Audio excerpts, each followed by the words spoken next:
Hey everybody, Brother Nick here, your friendly neighborhood vocation director, here today to talk about what I call the top 5 discernment traps, things that get in the way of young men who are discerning their vocation to religious life and or priesthood. We're going to look at those discernment traps today using the analogy of going up to a bar and ordering a beer. So discernment trap number 1 is what I call forever discernment. These are the guys who they go to the bar and they see the available drafts. Maybe they also ask for the additional menu for what they have in bottles and cans.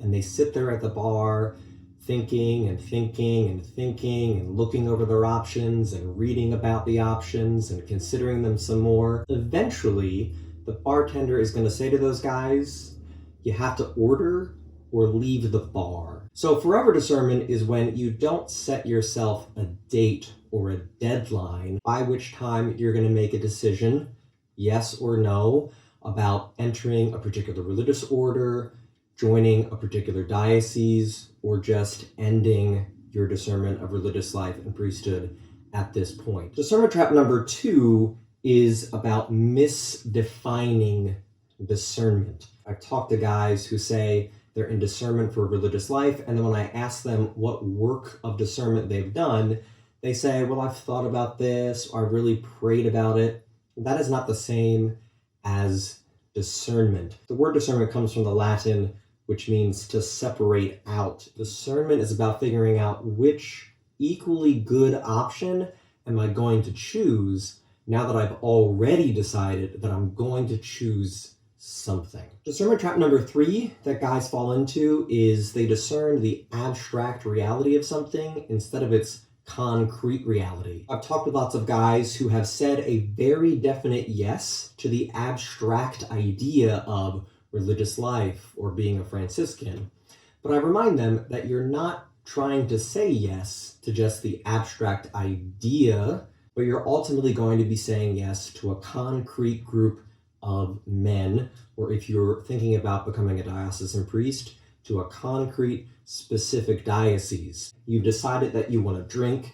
You see that there's a variety of equally tasty options available to you. Maybe the first thing you do is you order a flight of those options. You get a little taste of each one to try to figure out which one do you want to have an entire glass of. Discernment trap number 4 is guys who discern the wrong thing. Guys get put on hold because they're attempting to discern solemn vows. You don't need to figure that out right now. That's super overwhelming.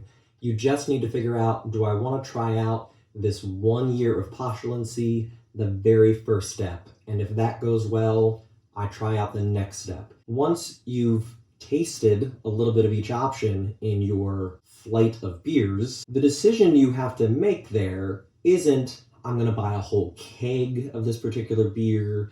You're not trying to decipher which company you want to purchase stock in. You're only trying to figure out which one of these equally good options do I want to savor a little bit more. Finally, discernment trap number 5 is waiting for certainty. There's something in my life that needs to be resolved or settled, or some concern that needs to be calmed, or some person in my life who needs to be convinced. And once that's done, then I'm ready to commit and start the process. The trap there is you're never going to reach a point of 100% certainty. There's always going to be some other person who you need to convince, some other problem you need to solve, some other concern or worry that needs to be tamed. If you wait to be 100% certain about which of these small tastes you want to commit to in pint form, they're going to get warm. You're going to run up once again into the owner of the bar saying,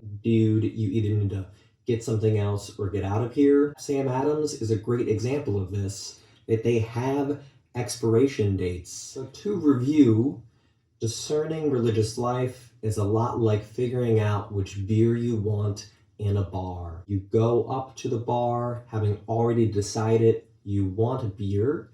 You're just trying to figure out which one. Similar to religious life. You've already decided you think religious life is for you. The task before you now is to examine the multiplicity of equally good options of religious communities available to you, to give yourself a concrete experience of those different religious communities, and at some point, at the date you've already determined is your self-imposed deadline, to decide with which community do you want to start a formation process so you can savor that charism a little more thoroughly.